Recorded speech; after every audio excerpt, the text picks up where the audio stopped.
4월 20일 마감 시향입니다. 자, 오늘 국내 증시는 개장부터 하락이 예상되었고 실제로 큰 폭의 하락이 나왔습니다. 사실 오늘이 좀 하락이 크게 나왔지만은 이번 주 내내 이런 하락이 언제 나와도 이상하지 않은 시장이 이어지고 있었습니다. 뭐 다들 예상하셨죠? 실적 리스크가 있었고 그리고 뭐 지정학적 리스크. 사실 러시아에 관련된 이슈는 여기 플러스가 되었을 뿐이에요. 네, 플러스가 되었을 뿐이고 그리고 지금 테마주들 순환매가 주도주를 찾아가고 있는 상황까지 겹치면서 개인 투자들이 오늘도 역시나 코스닥 시장에 5천억이 넘는 소매수가 유입됐는데 결국에는 전체적으로 기관, 금융투자, 뭐 연기금, 외국인들의 매도세가 나오면서 시장이 빠질 수밖에 없었다는 점 확인하시면 될 것 같습니다. 시장이 여전히 고객 예탁금이 살아있는 상황에서 과연 이번 하락이 좀 중장기적으로 이어질 것인지, 그러니까 코스피 같은 경우에는 2,500 초반 선까지, 그리고 코스닥 같은 경우에는 850선 정도까지는 조정이 나올 것인지, 아니면은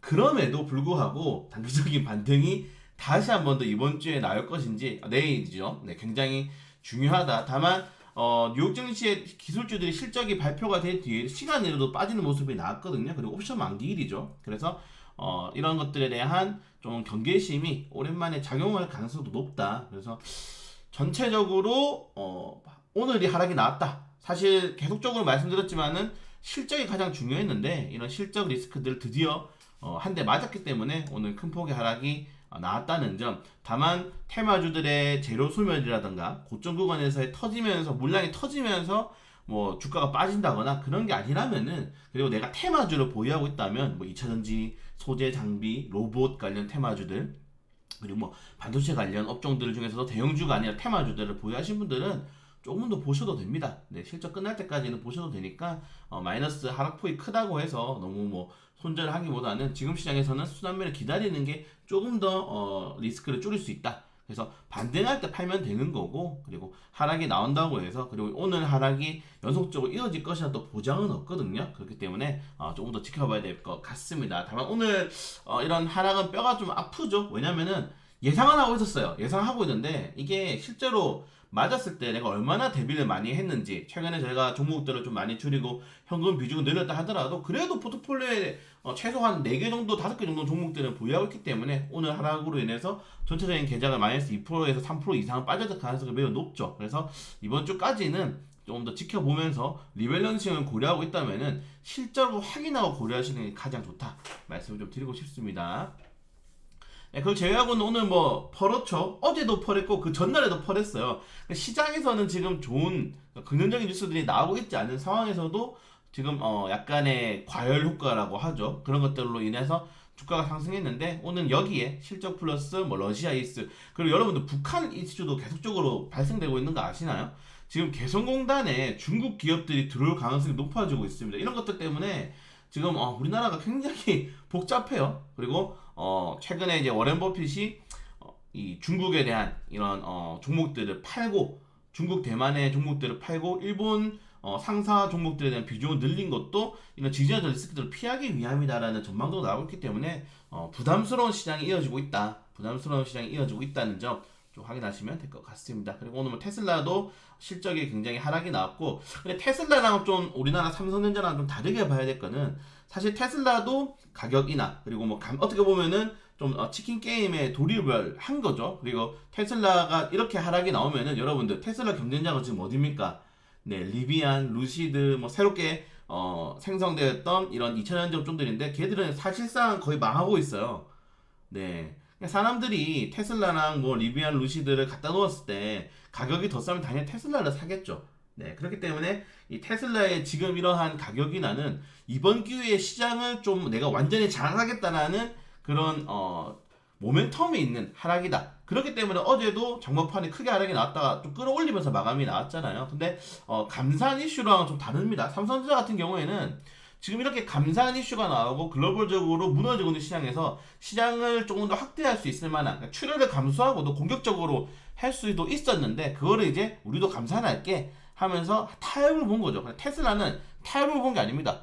우리는 현금도 많고 버틸 자신 있고 우리 비트코인도 많아 하면서 누가 죽나 보자라고 하면서 가격을 지금 낮추고 있는 거죠. 시장 장악을 하면서 다른 전기차 기업들을 부서뜨리기 위해서. 네, 그래서 현대 기아가 이런 것들에 대한 충격도 충분히 받을 수 있기 때문에 좀 잘 버텨줘야 된다라고 좀 말씀을 드리고 싶어요. 왜냐면 현대 기아도 충분히 테슬라의 경쟁자로 인식이 되고 있는 상황이기 때문에 이런 것들이 좀 종합적으로 오늘 전체적인 시장을 내렸던 그런 상황이다라고 보시면 될 것 같습니다.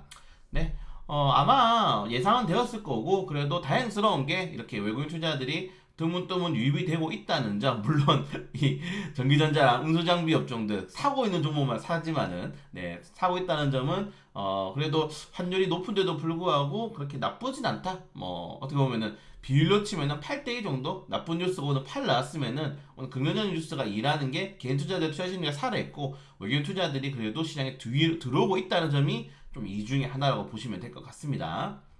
네, 그걸 제외하고는 뭐 큰 이슈 없이 네, 코스닥 같은 경우도 거래대금이 좀 많이 줄었죠. 네, 뭐 최고 거래대금이 뭐 18조 원까지 끌어올렸다가 또 10조 원 초반대로 내려왔는데 개인 투자자들이 살아있으면 됩니다. 코스닥은 외국인 기관 금융차 필요 없어요. 개인들이 굴려가는 시장이기 때문에 개인들이 살아있어야 되는데 이 거래 비중이 보시면 알겠지만은 이 거래 비중이 에코프로면 에코프로 NMF가 10% 저를 차지합니다.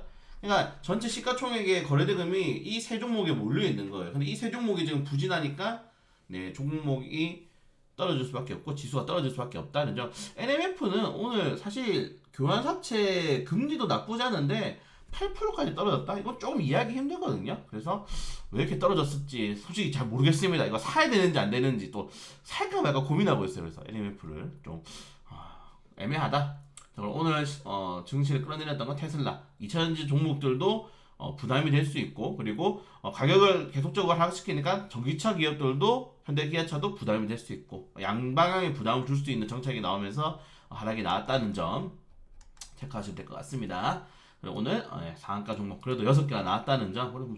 이런 종목들 보시면 품절주 오랜만에 올라갔잖아요. 신화섬 양지사 최대주주 특수관계 지분 비중이 70% 이상 종목들, 약간 60% 이상 종목들이라고 보면 될 것 같습니다. 그래서 시장이 흔들릴 때 대주주들이 버텨주고 있는 종목들이라고 말하지만 사실상 뭐 테마주죠. 네, 에컨텍처럼 그냥 테마주다라고 보시면 될 것 같아요. 시장이 하락할 때는 동정주, 스펙주, 우선주 이렇게 품절주로 또 수급이 몰리니까 뭐 투자는 하지 모르겠어요. 투자는 저는 이런 종목들 안 사기 때문에. 오늘 러시아 관련된 이슈가 나왔어요. 네, 제목을 좀 못 바꿨네요. 그래서 러시아 관련된 이슈가 좀 시장에 나왔는데 보시는 것처럼 방위산업 그리고 사료 관련 테마주들이 좀 많이 상승이 나왔습니다. 제가 오늘 장전 시장에도 말씀드렸잖아요. 이게 지금 거의 전쟁이 2년 된 상황에서 갑자기 뭐 이 정부의 강한 발언들이 나왔는데 이거는 이제 방미를 앞두고 나와서 약간의 그런 이슈고 그리고 좀 우리가 이제 흔히 말해서 도움을 많이 받았던 국가이기 때문에 뭐 전쟁이 날 수는 없고 이번 기회에 그냥 핵이나 하는 거 만드는 게 어떤가라고 생각이 됩니다. 나쁜 놈들은 얘들이에요. 그러니까 나쁜 놈들이 얘들인데 이상하게 네 사람들이 정부를 욕하고 있는 상황이 오고 있습니다. 네, 좀 이상하죠. 그래서 만약에 우리나라가 여러분들 머리에 북한이 있잖아요. 북한이 만약에 우리나라에 핵을 쏘았는데 뭐 그러면 안 되겠지만은 다른 나라 사람들이 도와주지 말자 이런 거 똑같은 입장을 바꿔 생각하면 그런 겁니다. 네, 그래서 약간 생각을 깊이 해볼 수 있는 이슈라는 점. 나쁜 놈은 이 사람입니다. 네. 그리고 시간에 다니까서 로봇 관련 테마주가 상승이 나왔는데 현대차가 달 탐사 로봇을 또 만들고 있다고 해요. 또 이런 로봇들에 대한 기대감들 그리고 로봇 기술 업종에 대한 순환매들이 다시 한번 나올 수 있는 종목들이기 때문에 좀 더 바뀌어야 된다. 그래서 이 장기적인 모멘텀을 가진 주식들은 조금 더 지켜보면서 대응하되 정말 단기적인 테마로 올라간 종목들 제가 어제 방비 관련 테마주들 뭐 조심하라고 말씀드렸잖아요. 뭐 형지 그룹주들도 오늘 뭐 거의 윗꼬리가 한 15% 이상 달았는데 그런 종목들을 제외하고는 우리가 주도할 수 있는 업종들이잖아요. 그런 종목들 같은 경우에는 모아가는 것도 나쁘지 않으니까 모멘텀 조금 더 확인하면서 대응하시는 게 좋지 않나라고 생각이 됩니다. 그래서 오늘은 뭐 이런 악재들로 인해서 시장이 좀 앉았다. 근데 우리는 그걸 알고 있었다. 그래서 이런 이슈들이 아까 말씀드린 것처럼 코스피가 2,500선 초반, 코스닥이 850선 중반 정도까지는 조정이 나와준다. 저도 나쁘지 않기 때문에 조정장 좀 확인하면서 대응할 수 있도록 하겠습니다.